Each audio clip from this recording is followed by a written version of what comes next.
우리가 일주일간 서로 삶의 현장에 있다가 다시 주일날 예배 시간에 만나게 되니 참 반갑고요. 또 나 혼자 예배드리지 않고 우리 같이 예배드릴 수 있으니까 얼마나 고맙습니까? 그래서 고맙다는 거고요. 그리고 우리가 그리스도로 완전히 충만하고 완전히 충만하게 되면 일체가 은혜요 감사인 것을 고백하게 되지요. 그래서 그리스도 완전 충만, 일체 은혜 감사라고 말씀을 드리는 거죠. 우리 다시 한번 인사하겠습니다. 반갑습니다. 고맙습니다.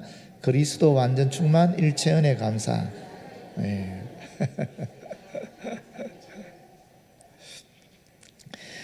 2023년 한국 리서치에서 조사한 내용입니다. 세대 인식 조사인데 한국인의 대다수는 한국 사회 내 집단 간의 갈등이 심각하다라고 생각한다라는 거죠. 특별히 세대 갈등 같은 경우에는 계층 갈등이나 이념 갈등과 같이 우리나라의 주요 갈등 축 중에 하나인데 이번 조사에서 응답자의 80%가 우리 사회의 세대 갈등이 심각하다 하고 답했다고 합니다. 그 중에 매우 심각하다 하는 것이 25%이고 심각한 편이다 하는 것이 54%입니다. 그런데 2022년에도 이것을 조사를 했는데 그때도 이 세대 갈등은 심각하다 하는 것이 비슷하게 81%가 나왔거든요. 그런데 매우 심각하다 하는 것이 2022년에는 20%였는데 2023년에는 25%가 되었어요. 그러니까 세대 갈등이 점점 더 심화되고 있다 하는 것을 우리 한국 사람들이 그렇게 느끼고 있다라는 겁니다. 이 세대 갈등이 점점 사라져야 되는데 점점 심화되고 있다. 이게 오늘 우리 사회의 문제이기도 하지요.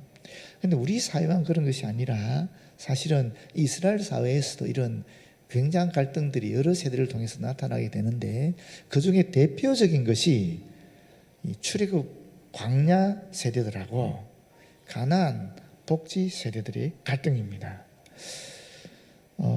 사사기 2장 8절과 10절을 보게 되면 여호와의 종 눈의 아들 여수아가 110세에 죽으며 그 세대의 사람도 다 그 조상들에게로 돌아갔고 그 후에 일어난 다른 세대는 여호와를 알지 못하며 여호와께서 이스라엘을 위하여 행하신 일도 알지 못하였더라.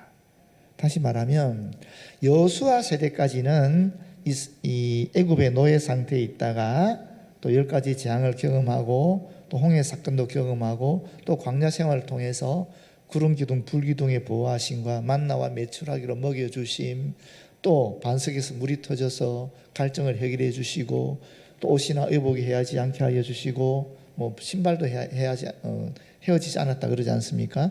그리고 또 이방 민족의 침략이 있을 때 하나님께서 그 군사력과 상관이 없이 모세가 손을 들면 이기게 하시고 손을 떨어지면 지키게 하시고 하는 그런 기적들을 통해서 하나님의 살아계심을 확실히 그들은 보고 듣고 체험했거든요.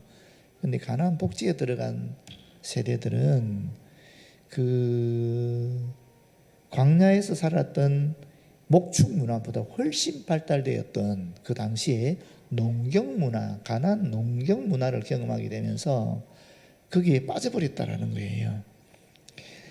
그러면서 이 세대 간에 엄청난 갈등들이 생기게 되었는데 그 갈등의 원인이 어디 있느냐? 하나님을 아는 세대와 하나님을 경험하지 못한 하나님을 모르는 세대로 나눠져 버렸다라는 겁니다. 그게 세대 갈등의 가장 큰 이유였다라는 것을 이야기하고 있는 겁니다. 그런데 우리 한국 사회도 지금 비슷한 그런 경험을 하고 있는 것 같아요. 어떤 말이냐면은 사실 여기 계시는 분들 중에 6.25를 경험한 분은 지금 안 계시는 것 같아요. 지금 현재 우리 사보 예배에는. 그죠? 그렇지만 6.25 이후에 산업화를 경험하지 않았습니까? 그렇잖아요. 물론 50년에 태어나신 분 계시겠지만 어릴 때는 잘 모르잖아요. 솔직히. 근데 나이가 좀 들어봐야 초등학생 정도는 돼야 이 경험이 체험되는 거죠. 그럼에도 불구하고 사실 산업화 시대라는 것도 마찬가지예요. 전쟁 이후에 모든 것이 부족했던 세대였지 않습니까? 그런데 그런 어렵고 힘든 세대, 결핍의 세대를 사실 우리 어른 세대는 살았거든요. 그것도 그걸 극복하고 오늘같이 전 세계적으로 대단한 나라로 만들었죠. 그게 엄청난 거지요. 그런데 2000년 이후에 태어난 세대 같은 경우만 해도 그런 부족과 결핍을 좀 덜 느끼는 세대였거든요. 아주 풍요로운 세대란 말이죠. 풍요로운 삶을 살았던 세대예요. 저희 큰애가 2000년생이에요. 그 둘째가 2001년생이고 셋째는 2010년생이다 보니까 우리 아이들이 살아온 이 세상하고 제가 경험한 세상은 참 많이 다르다라고 느끼거든요. 언젠가 제가 말씀드린 기억이 납니다만은 저는 어릴 때 지우개 하나 있으면 감사했죠. 그리고 뭐 샤프앤필 같은 거 중학교 때 겨우 쓰게 되었고, 시골에서는 그랬습니다. 도시 생활 하시면 좀 더 다를 수 있지만, 그리고 주일학교 때 연말 시상이 굉장히 기다려졌거든요. 왜냐하면 연말 시상 때 그때 노트라든지 뭐 연필 같은 거 막 받았잖아요. 그게 다음 학년에 우리 학용품이었잖아요. 얼마나 그게 기다려졌는지 모르거든요. 지금은 보니까 애들 생일이 되면 연필이 한두 자리가 아니고요. 샤프앤필도 한두 자리가 아니에요. 뭐 볼펜 비롯해서 온갖 노트들에다가 뭐 지우개도 얼마나 많이 들어오는지, 지우개 통을, 하여튼 지우개를 모으는 통이 따로 있어요. 그 안에 지우개 한 3, 40개 있는 것 같아요. 보니까 요거 쓰고 좀 놔두고 요거 쓰고 놔두고. 우리는 그러지 않았잖아요. 하나를 다 써야 하나 겨우 살까 말까인데, 지금은 뭐 너무나 풍부함을 누리는 세대이다 보니까 이게 세대 간의 갈등이 없을 수가 없는 겁니다. 그렇지 않습니까? 그런데 하나님께서 이 세대 간의 갈등을 어떻게 해결할 수 있느냐라고 지혜를 주셨는데, 그게 바로 가르침이라는 거예요. 가르침을 통해서 세대 간의 갈등을 극복할 수 있다라고 말씀하고 있어요. 그걸 좀 살펴보려고 하는 겁니다. 여러분, 우리가 가르쳐야 된다 그러면 왠지 부담스럽고 또 힘들게 느끼시지 않습니까? 근데 여러분, 맹자라는 분 아시죠? 그죠? 이 맹자가 세 가지 즐거움이 있다 그랬어요. 군자가 누리는 세 가지 즐거움이 있는데, 그 중에 하나가 뭐냐면 첫 번째가 부모님이 함께 살아 계시고 형제가 아무 일 없는 것이 첫 번째 즐거움이래요. 동의가 완전히 되시지 않습니까? 두 번째는 뭐냐면 우러러 하늘에 부끄러움이 없고 구보부와 남에게 부끄러움이 없는 것이 두 번째 즐거움이래요. 2분 정도 되니까 이런 얘기 하는 거죠. 사실 맹자 정도 되니까 우리는 약간 좀 이런 말 하기는 조금 미안하죠. 근데 세 번째가 중요해요. 세 번째가 뭐라 그랬냐면은 천하의 영재들을 모아서 그들을 교육시키는 것이 세 번째 즐거움이다라고 얘기해요. 맹자 정도 되니까 이제 천하의 영재들을 불러 모으는 거지만, 우리 정도 되면 그럴 필요 굳이 없지 않습니까? 우리가 사랑하는 사람들이 있잖아요. 우리 아이들, 우리 손주들, 우리 교회 오는 아이들 있지 않습니까? 굳이 천하의 영재를 불러 모으지 않더라도 내가 사랑하는 아이들, 내가 사랑하는 손주들, 그 다음 세대들에게 가르치는 즐거움이 오죽하겠습니까? 여러분, 이런 얘기가 있습니다. 어떤 할아버지가, 이건 좀 뒤에서 해야 되는 예화인데 지금 떠올라서 바로 얘기할게요. 할아버지가 손주가 하나 있는데 이 아이가 공부를 제대로 안 하는 거예요. 너무 걱정스러운 거죠. 그런데 하나의 지혜가 생겼어요. 이 아이에게 이렇게 말합니다. 얘야, 너는 참 좋겠다. 할아버지는 학교를 다니지 못해서 배우는 즐거움을 알지 못하는데 너는 학교 다니면서 배우니까 얼마나 즐겁냐 하면서 매우 부러워하는 모습을 보여주니까 이 아이가 뭐라 그러냐면, 할아버지, 그러면 제가 학교에서 배운 것을 할아버지에게 가르쳐 드릴게요. 이렇게 말한 거예요. 그 다음에 이 아이는 어떻게 됐겠어요? 이제 학교에 가서 수업을 듣게 되면 선생님한테 집중하게 되는 거죠. 자연스럽게 그 아이의 성적 올라가지 않겠습니까? 그렇지 않겠습니까? 그럼 이 아이의 성적 올라갈 때 그 할아버지는 어땠을까요? 할아버지는 더 기쁨을 누리죠. 안 그렇겠습니까? 내 말 듣고 이 아이가 수업에 집중하게 되고 그것을 나한테 가르치면서 그 배운 것을 또 복습하게 되니까 이 아이가 성적이 올라가게 되고, 나중에 여러분이 믿거나 말거나 이 아이는 아주 훌륭한 학자가 되었다라고 합니다. 이게 가르치는 즐거움이 있다라는 거죠. 사실은. 그러니까 가르치는 것이 부담이 아니라 우리에게 적응을 주시는 하나님의 은총이다 생각하시고 이제 이 말씀을 보겠습니다. 9절에 보시게 되면 오직 너는 스스로 상가며 너는 내 자신에게 주의하라 라는 말입니다. 내 마음을 힘써 지키라. 이 마음은 영혼을 얘기하는 겁니다. 하나님의 백성에게 세우신 언약 관계는 육신의 삶에만 적용되는 것이 아니라는 거죠. 영혼에게도 영향을 미쳐서 그 언약을 지키는 사람들에게는 영적인 생명을 영원히 누릴 수 있게 하는 복이 많다 하는 그런 말씀입니다. 그리하여 내가 눈으로 본 그 일을 잊어버리지 말라. 내가 생존하는 날 동안에 그 일들이 내 마음에서 떠나지 않도록 조심하라. 여기 내가 눈으로 본 그 일이 뭐겠습니까? 이스라엘 백성이 지금까지 10가지 재앙 속에서도 보호하심을 받고 또 애국 군대가 쳐들어오고 앞에서는 홍해가 가로막히는 상황 속에서도 홍해가 갈라지면서 그들이 구출하게 되고 동시에 애국 군대는 물에 다 빠져 수몰되는 그런 것을 보지 않았습니까? 그리고 광야에 들어왔더니만 거기 먹을 것이 없는데 하나님께서 만나를 내려주시고 또 고기가 먹고 싶어서 부르짖으니까 메추라기도 보내주시고 목이 말라서 갈증이 나서 막 부르짖으니까 반석에서 물이 터져 나오게 하여 주시기도 하고 다른 민족이 쳐들어왔을 때 하나님 보호해주셔서 지켜주시기도 하고 이런 여러 가지 하나님의 기적과 같은 아니죠. 기적 그 자체죠. 구름 기둥, 불 기둥이 그들을 보호해 주고 하는 이런 기적들을 날마다 눈으로 보고 귀로 듣고 실제로 삶에서 체험하지 않았습니까? 그것을 얘기하는 거예요. 그것을. 그리고 뿐만 아니라 지금 현재 모세를 통해서 하나님이 또 말씀을 주시지 않습니까? 그것을 말하는 것입니다. 그래서 여기서 얘기하는 게 뭡니까? 여기서 말하는 것이 하나님과의 만남을 그 체험을 기억하라 하는 겁니다. 우리가 가르치기 위해서는 먼저 하나님 나와 만나신 그 기억들을 잊어서는 안 된다는 것입니다. 제가 이런 말씀드리지만 저도 하나님과 만난 경험들이 꽤 있습니다. 그렇지 않겠어요? 어릴 때부터 주일학교를 다니면서 소소하게 하나님께서 거룩하신 하나님인 것을 보여주셨어요. 경험하게 해주셨습니다. 그리고 또 신학대학원을 다니면서 배낭여행을 통해서 나보다 더 나를 사랑하시는 살아계신 하나님을 만나게 하셨습니다. 그리고 또 저도 광야 생활을 겪었거든요.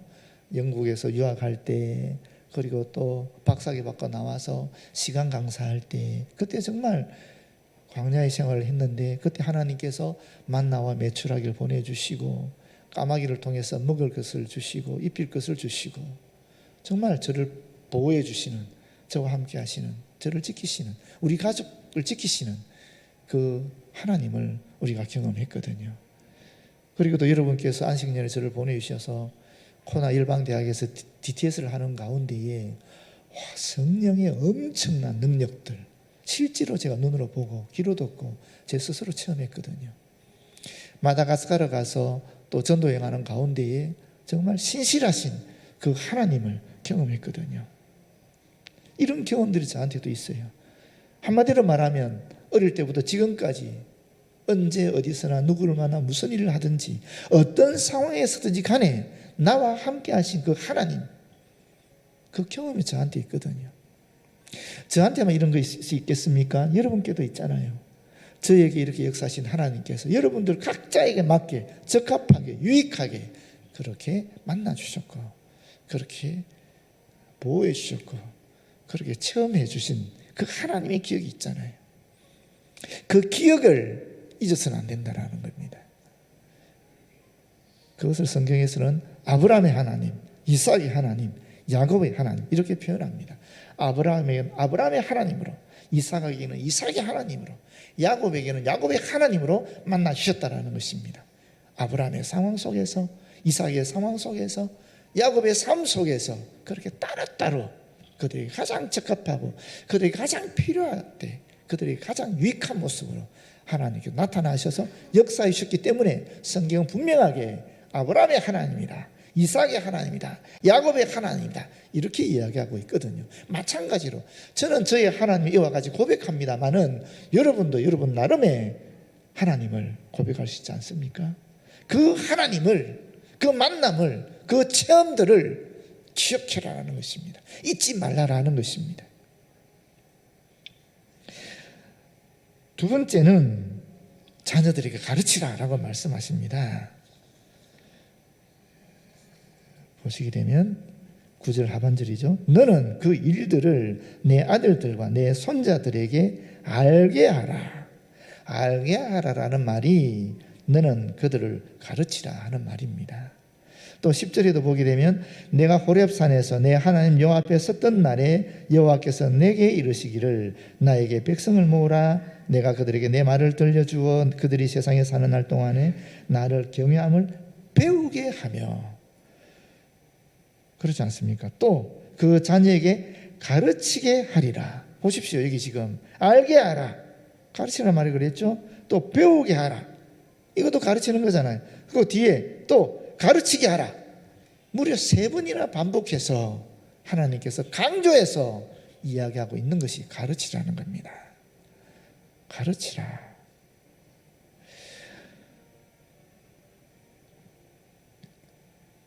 여러분, 이 MIT의 사회심리학자인 레윈이라는 분이 설립한 행동과학 연구소에서 효과적인 학습 방법을 연구를 했는데 이런 결과를 냈어요. 그 연구 결과가 학습 성취율에 대한 연구입니다.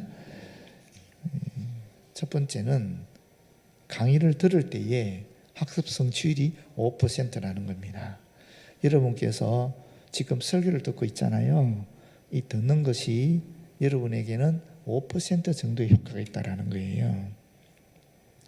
두 번째는 독서에 읽는 겁니다. 읽으면 10%의 학습 성취율이 있대요.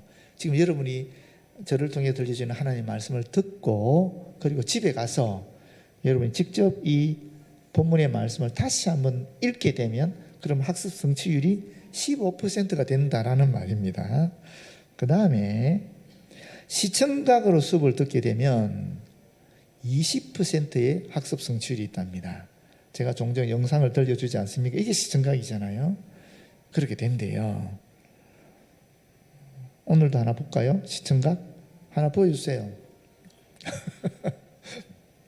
저기 영어로 teach잖아요. teach인데 물에 비추면 저게 learn이 된답니다. 그래 보입니까? 네. 가르치는 것이 배우는 것이라는 거죠. 이 시청각을 이용하면 여러분이 20% 학습 효과가 있다는 거죠. 감사합니다. 자, 그 다음에 시범 강의를 보게 되면, 군에 가신 분들은 압니다. 군에 훈련소 가게 되면 총검술 같은 거 배울 때도 반드시 능숙한 조교로부터 시범을 보게 되거든요. 그 시범을 보게 되면 학습 성취율이 30%가 된대요. 그 다음에 우리가 지금 목자교육 했죠. 우리 소그룹 모여서 목장들이 공부하고 있지 않습니까? 그 소그룹으로 이 토론을 하게 되면 학습 성취율이 무려 50%가 된대요. 대단한 거죠. 그러니까 지금 여러분이 설교를 듣기만 하는 것하고 소그룹에서 같이 토의하면서 성경 공부를 하게 되면 학습 효과가 무려 몇 배라는 겁니까? 10배 차이 난다는 거예요. 10배. 엄청난 거죠. 그래서 여러분 소그룹이 중요한 겁니다. 정말 소그룹이 중요해요. 그 다음에 실제로 내가 해보면, 처음 하는 거죠. 실제 해보면 학습 성취율이 75%래요. 이것도 엄청난 거죠. 그런데 여러분 더 놀라운 사실이 있어요. 90%의 학습 성취율을 가지는 것이 있어요. 뭐 같아요? 가르치는 겁니다. 와, 놀랍지 않습니까, 여러분? 이것이 과학적으로 증명이 된 거예요. 다른 사람에게 가르치면 학습 성취율이 90%가 된다는 거예요. 여러분이 지금 오늘 이 설교를 듣고 다른 데 가서 누구에게 얘기하면 그 부분은 90% 내게 된다는 거예요. 엄청난 거죠. 이게 가르침의 효과예요. 이렇게 가르치게 되면 내가 나를 만난 하나님을 내 아이들에게 가르치게 되면 내가 만난 그 하나님의 기억이 사라지지 않는 거죠. 그런데 오늘 본문에서는 두 번째로 뭘 가르치라고 얘기하고 있는가? 사실은 나의 하나님을 가르쳐라 라고 얘기하는 겁니다. 내가 만난 그 하나님을 가르치라 라고 첫 번째로 얘기하고 있고, 두 번째는 하나님의 말씀을 가르치라라고 이야기하고 있어요. 11절에 보게 되면 너희가 가까이 나와서 산 아래에 서니 그 산에 불이 붙어 불길이 충천하고 또 어둠과 구름과 흑암이 덮였는데 여호와께서 불길 중에서 너희에게 말씀하시되 음성뿐이므로 너희가 그 말소리만 듣고 형상은 보지 못하였느니라. 이 말씀을 조금 여러분 설명이 필요한 것 같아요. 여기 보시게 되면 어둠과 구름과 흑암이 덮였다. 무슨 말이냐면 원어로 보게 되면 가운데 있는 구름이 어두움과 보다 깊은 어둠으로 둘러싸여 있는 상태를 묘사한 거예요. 구름이 있는데 이 가운데 구름이 있고 거기에 어둠과 깊은 어둠이 둘러싸고 있다라는 겁니다. 그런데 그 가운데에서부터 하나님의 불길이 분리돼서 나왔다라는 거예요. 그러면서 말씀하시는데 화영 가운데에서 하나님의 말씀이 있다라는 거죠. 음성뿐이다라고 얘기하고 있어요. 소리만 들렸다라는 거예요. 그리고 그 뒤에 보십시오. 너희가 그 말소리만 듣고 형상은 보지 못하였다. 하나님이 임재하셨어요. 임재하셨는데 형상은 보이지 않고 소리만 들렸다라는 거예요. 하나님의 음성만 들렸다라는 거예요. 그 음성이 뭐냐? 13절이죠. 여호와께서 그의 언약을 너희에게 반포하시고 너희에게 지키라 명령하셨으니 곧 십계명이며 두 돌판에 친히 쓰신 것이라. 그 음성이 바로 하나님의 말씀. 요약하면 십계명, 확장하면 하나님의 언약이 말씀드린 성경이죠. 그렇지 않습니까? 무엇을 가르치라는 거예요? 하나님의 말씀을 가르치라는 거예요. 첫 번째 가르침은 내가 만난 하나님, 내가 체험한 그 하나님을 아이들이 가르쳐야 되지만, 두 번째는 하나님의 말씀을 가르쳐야 된다는 거예요. 내가 경험한 하나님이 아니라 이 말씀을 가르치라고 얘기하고 있는 겁니다. 이것을 성경에서는 아브라함과 이삭과 야곱의 하나님이라고 그래요. 내가 만난 하나님은 아브라함의 하나님, 이삭의 하나님, 야곱의 하나님이죠. 따로따로 역사하신 하나님으로 느껴질 수 있잖아요. 그러나 하나님 말씀 속에는 아브라함과 이삭과 야곱의 하나님이 계시되어 있는 거예요. 그 하나님을 가르치라는 거예요. 여러분, 이 십계명을 한마디로 말하면 뭡니까? 예수께서 마태복음 22장 37절에서 40절에 분명히 요약해서 설명해 주신 것이 있습니다. 그게 바로 하나님을 사랑하고 이웃을 사랑하라는 거예요. 이게 하나님의 말씀의 핵심이거든요. 물론 한마디로 하면 사랑이죠. 사랑. 하나님은 사랑이시라. 예수 그리스도 사랑이시죠. 이 모든 성경이 다 이거 사랑을 얘기하는 거죠. 그런데 둘로 분리하게 되면 하나님 사랑과 이웃 사랑을 분리할 수 있다는 거예요. 이게 더 확장되면 피조물의 사랑으로 넘어가는 것이고, 더 확장되면 십계명으로, 율법으로, 구약 성경, 신약 성경으로 간다라는 겁니다. 근데 여러분, 왜 이 말씀을 드리냐면 생각해 보십시오. 지금 우리 시대가 어떤 시대입니까? 이 세대가 어떤 세대입니까? 그야말로 물질 만능 세대 아닙니까? 그 어떤 시대보다도 가장 이 부가 또는 물질이 기준이 되는 시대잖아요. 내가 돈이 많으면 행복하고 돈이 없으면 불행하다라고 판단하는, 그렇게 알고 있는 시대가 바로 이 시대 아닙니까? 그렇지 않습니까? 그리고 또 보십시오. 엄청 지금은 그저 자기 자신만을 위해 살아가는 시대 아니겠어요? 그래서 개인주의화되고 이기적인 시대가 되어버리지 않습니까? 왜 그런 것 같습니까, 여러분? 왜 이런 시대가 되어버렸죠? 왜 그런 것 같습니까? 너무 풍요로워서 그런 거예요. 우리는 아시다시피 여러분, 여기 계신 대다수의 성도님들은 다 어려움을 겪었던 분들이잖아요. 부족하고 결핍할 때를 살아오신 분들이잖아요. 내가 힘든 것을 경험한 사람들은 힘든 것을 경험하는 사람 볼 때에 공감이 돼요. 연민의 정 같은 게 생깁니다. 내가 경험했으니까 저 사람 얼마나 힘들까, 얼마나 고통스러울까 하면서 도와주고 싶은 마음도 생기고 또 실제로 도와주기도 하는 거예요. 그런데 내가 어려운 사정을 경험하지 못한 분들은 이게 공감이 안 되는 거예요. 그렇지 않습니까? 실제로 이런 말이 있어요. 어떤 목사님이 목회를 하시는데 그 성도 가정 속에 그 성도들 중에 아이가 죽은 자녀가 성도가 있었어요. 그래서 목사님 말씀을 그렇게 많이 위로를 했는데도 불구하고 위로를 받지를 못하는 거예요, 이분이. 왜? 목사님 애가 안 죽었으니까. 공감이 안 되는 거죠.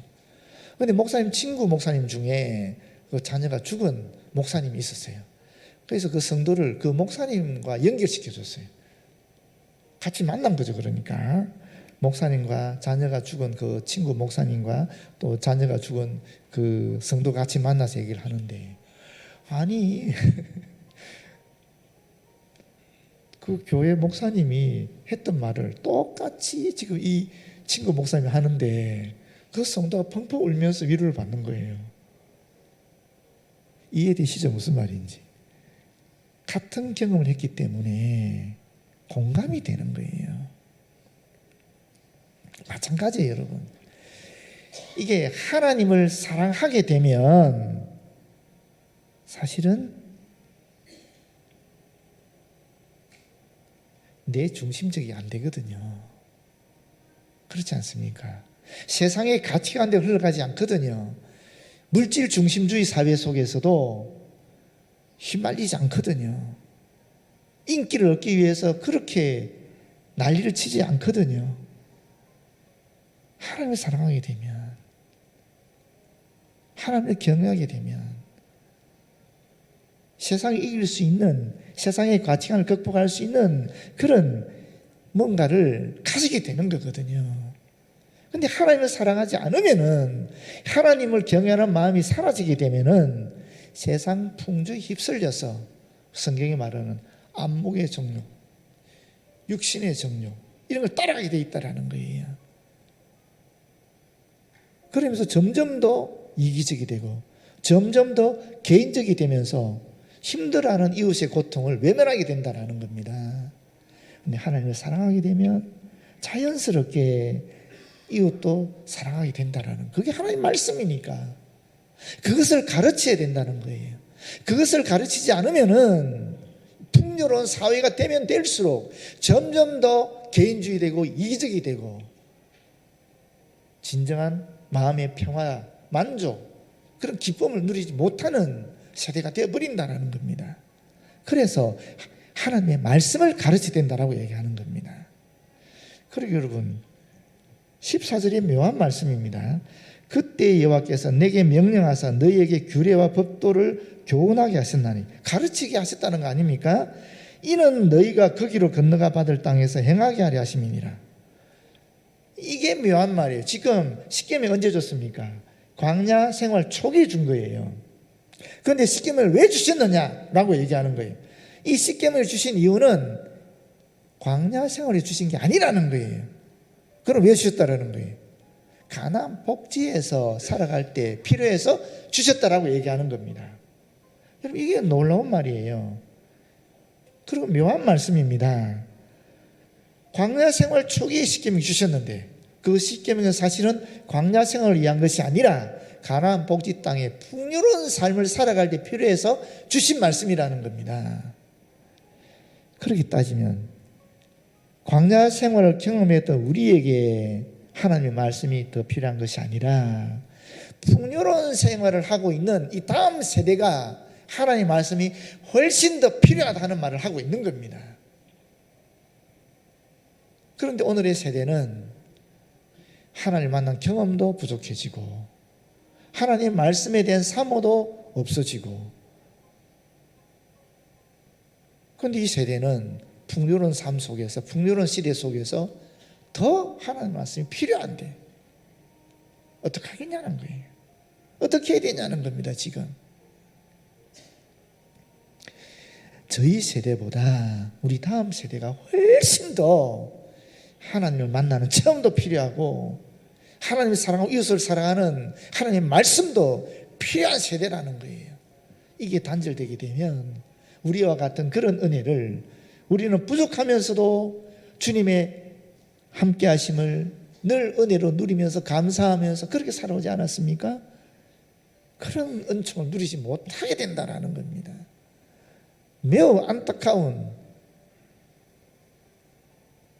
지금 시대를 이 젊은 세대들이, 다음 세대들이 맞이하고 있다는 거예요. 그렇기 때문에 우리는 조금이라도 더 내가 만난 그 하나님, 아브라함의 하나님, 이삭의 하나님, 그 야곱의 하나님을 가르쳐야 되고, 동시에 하나님의 사랑하고 이웃을 사랑하는 이 하나님의 말씀을 그들에게 가르쳐야 된다는 거예요. 그렇게 할 때 얘들이 우리와 같은 그런 은총, 우리와 같은 그런 감사, 우리와 같은 그런 진정한 기쁨과 평화를 누릴 수 있게 된다는 것입니다. 여러분, 우리 지금 여름 성경학교도 하고 있고, 청년들은 또 청소년 아이들이 지금 아우리치를 가게 됩니다. 전도여행을 갑니다. 꼭 기도해 주시고, 볼 때마다 격려해 주시고, 교사들도 칭찬해 주시고, 그래 주시길 바라요.